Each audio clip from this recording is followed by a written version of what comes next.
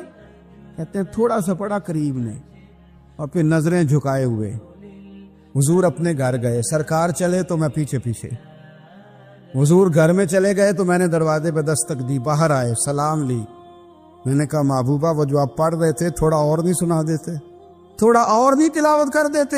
کہتے ہیں رسول پاک نے نا پھر قرآن پڑھنا شروع کیا، میں کبھی بیٹھتا تھا کبھی اٹھتا تھا، جب حضور نے تلاوت مکمل کی تو میں نے آگے بڑھ کے ید اللہ والا ہاتھ تھاما اور دست مبارک پکڑ کے کہا سونیا، یہ مجھے کہتے تھے نہ سننا، میں نے زمانہ دیکھا ہے، میں کوئی عام آدمی نہیں، میں سردار ہوں، میں نے دنیا دیکھی ہے، مجھے قسم ہے جو آپ کی زبان سے نکل رہا ہے وہ بشر کا کلام نہیں، آپ مجھے کلمہ پڑھائے میں مسلمان ہونا چاہ کر۔ بڑے بڑے کفل ٹوٹے، حضرت عمر بھی آئے تو آئے قرآن کی تاثیر کی برکت سے۔ حضرت صدیق اکبر نہ اپنے گھر کے سین میں بیٹھ کے قرآن پاک پڑھتے تھے تو رویا کرتے تھے، روتے تھے۔ مکے کے کچھ سردار کٹھے ہو کے نبی کریم کی بارگاہ میں گئے، کہنے لگے ایک تو صدیق اکبر کو منع کرے کہ قرآن اونچا نہ پڑھا کرے، اور اگر اونچا پڑھنا ہے تو پھر ان سے کہیں پڑھ کے رویا نہ کرے۔ حضور نے فرمایا اپنے گھر میں بیٹھ کے پڑھتا ہے روتا ہے، تمہیں کیا ہے؟ یا رسول اللہ، یہ ابو بکر صدیق جب قرآن پاک کی تلاوت کر کے روتے ہیں نا تو ہماری بچیاں بھی رونے لگتی ہیں، ہماری عورتیں گھر کا کام کاج چھوڑ کے تو صدیق اکبر کے دروازے پہ کھڑی ہو کے روتی رہتی۔ حضور ان سے کہیں یہ قرآن سے جو شغف ہے ان کا، کہاں گئے مسلمان جو قرآن پڑھنے والے تھے، کدھر گئے؟ سارا کچھ ہی ہمارا موبائل لے گیا۔ میں کس طرح یہ بات بیان کروں کہ کچھ لوگوں نے رمضان میں بھی قرآن پاک ایک بھی ختم نہیں کیا، رمضان شریف میں بھی ایک قرآن پاک کی توفیق نہیں ہوئی، لے گیا سارا کچھ ہماری خوش گپیاں۔ کمال ہو گئی، ہم نے سوچا ہی نہیں، فکر ہی نہیں کی۔ سنگیوں واپس آؤ، قرآن پاک سے پیار کرو، قرآن پاک سے محبت کرو، قرآن کی تعلیم حاصل کرو۔ لوگ کہتے ہیں میں بوڑھا ہو گیا ہوں، زبان موٹی ہو گئی ہے، قرآن کیسے سیکھوں؟ 38.5 سال کی عمر میں کلمہ پڑھا حضرت صدیق اکبر نے۔ کچھ صحابہ ان سے بھی عمر میں زیادہ تھے، تو بڑی عمر میں دین سیکھا کہ چھوٹی عمر میں سیکھا؟ ہمیں کیا ہو گیا ہے؟ قرآن پاک کی طرف توجہ کرو۔ میرے نبی پاک علیہ السلام نے فرمایا اس قرآن کی برکت سے اللہ قوموں کو عروج عطا کرے گا، اس کی برکت سے ہی قوموں کو زوال ہوگا۔ حضرت عائشہ صدیقہ کہتی ہیں حضور رات کو نماز کی نیت باندھتے تھے تو ایک ہی آیت پڑھتے تھے، ساری رات ایک ہی آیت پڑھتے رہتے تھے، روتے رہتے تھے، اور جب حضور روتے تھے تو جس طرح ہنڈیا ابلے تو آواز آتی ہے، اس طرح حضور کے سینے سے آواز آتی تھی۔ جبیر بن مطعم کہتے ہیں میں بدر کے قیدیوں کے بارے میں بات کرنے آیا حضور سے، نبی پاک مغرب کی جماعت کرا رہے تھے، جب میں مدینے پہنچا تو مسجد نبوی کے باہر کھڑے ہو کے میں نے حضور کی تلاوت سنی۔ فرماتے بس میں تو بات کرنے آیا تھا نا، تو وہ آیتیں سنی تو مجھے یوں لگا مجھ پہ بجلیاں گر رہی۔ کون ہے جو میرے دل کے کفر اور کفل دھو رہا ہے؟ بس قرآن سنتا گیا اور رب مجھے ایمان کی توفیق عطا فرماتا گیا، میں نے کلمہ پڑھ لیا، مسلمان۔ قرآن ہی ہمارے ہر مسئلے کا حل ہے، میں کیا کروں؟ قرآن پڑھتے ہیں ہمارے ہاں پر قبروں پہ پڑھا جاتا ہے، پر ختموں پہ۔ کیا قرآن پاک کا یہ حق نہیں تھا کہ وہ شادی والے دن بھی پڑھا جاتا؟ کیا قرآن پاک کا یہ حق نہیں تھا کہ وہ اسمبلی میں بھی پڑھا جاتا؟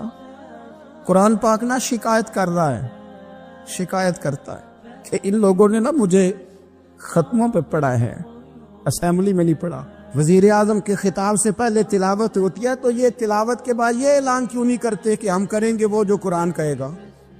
صدر کے خطاب سے پہلے تلاوت کراتے ہو تو یہ کیوں نہیں کہتے کہ اب ہوگا وہ جو قرآن کہہ رہا ہے؟ اسمبلی کا اجلاس تلاوت قرآن پاک سے شروع کرتے ہو تو یہ بھی تو کہو نا قرآن کے مطابق فیصلے ہوں گے۔ عدالتوں میں قسمیں اٹھانے کے لیے قرآن رہ گیا ہے، اس پہ ہاتھ رکھ کے کہو جو کہوں گا سچ کہوں گا۔ آج کے بعد وکیل بھی ہاتھ رکھے نا قرآن پاک پہ، جج بھی ہاتھ رکھے قرآن پاک، گواہ بھی رکھے، ملزم بھی رکھے، اور مدعی بھی بتائے کہ اس نے پرچہ صحیح درج کرایا ہے، اس نے صحیح درج کرایا ہے، نام صحیح لکھوائے، اور یہ سارے بتائیں جج سے لے کر ملزم تک کہ ہم فیصلہ وہ کریں گے جو قرآن پاک نے ہمیں کہا۔ صرف قسموں کے لیے رہ گیا ہے۔ 2 صورتیں پڑھنی نہیں آتی اور تم بیچ میں قرآن پاک کو لا کے قسمیں اٹھاتے ہو۔ وہ تاجر جو دکان شروع کرنے سے پہلے تلاوت کراتا ہے، کس لیے کراتا ہے؟ کہ میں تجارت قرآن پاک کے مطابق کراؤں گا، اس لیے کراتا ہے۔ وہ تو کہتا ہے ذرا دکان سے ہی چلے، ذرا برکت آ جائے۔ برکت نری تلاوت کرانے سے نہیں آئے گی، قرآن کے مطابق تجارت کر، پھر زیادہ برکت آئے گی۔ نبی پاک صلی اللہ تعالی علیہ وسلم کی حدیث اور روایت کرتے ہیں حضرت سلمان فارسی رضی اللہ تعالیٰ عنہ، اور ساتھ ہیں سیدنا بلال حبشی رضی اللہ تعالیٰ۔ فرماتے ہیں ہم نہ گھر سے نکلے، حضور نے فرمایا ذرا جلدی چلو، ایک ضروری کام ہے۔ فرماتے ہیں بڑی تیزی کے ساتھ آج روٹین سے ہٹ کر محبوب نے تیز تیز قدم مبارک اٹھائے، تیز تیز، اور فرماتے ہیں ایک گلی ہم نے کراس کی، دوسری گلی میں جو پہنچے تو پھٹے پرانے کپڑے، سادی سی بی بی، اور حالت بتاتی تھی کہ بیچاری کسی غریب گھر کی ہے۔ وہ سڑک پہ کھڑی تھی اور رو رہی تھی۔ میرے کریم رسول نے فرمایا بلال اسے پوچھو کیا مسئلہ ہے، کیوں روتی ہے؟ تو حضرت سلمان عرض کرتے ہیں میں نے کہا حضور میں پوچھ لیتا ہوں، آپ جائیے، کام بڑا ضروری ہے جو نکلے، میں معلومات کرتا ہوں۔ تو محبوب نے فرمایا نہیں، اس کے آنسو پوچھنے سے ضروری کوئی کام بھی نہیں، پہلے اس کی داد رسی ہوگی، اسے پہلے پوچھا جائے گا۔ روتے نہیں رہتے لوگ گھروں میں، لوگ گزر نہیں جاتے چپ کر کے، کتنے لوگ تڑپتے، کون احساس کرتا ہے؟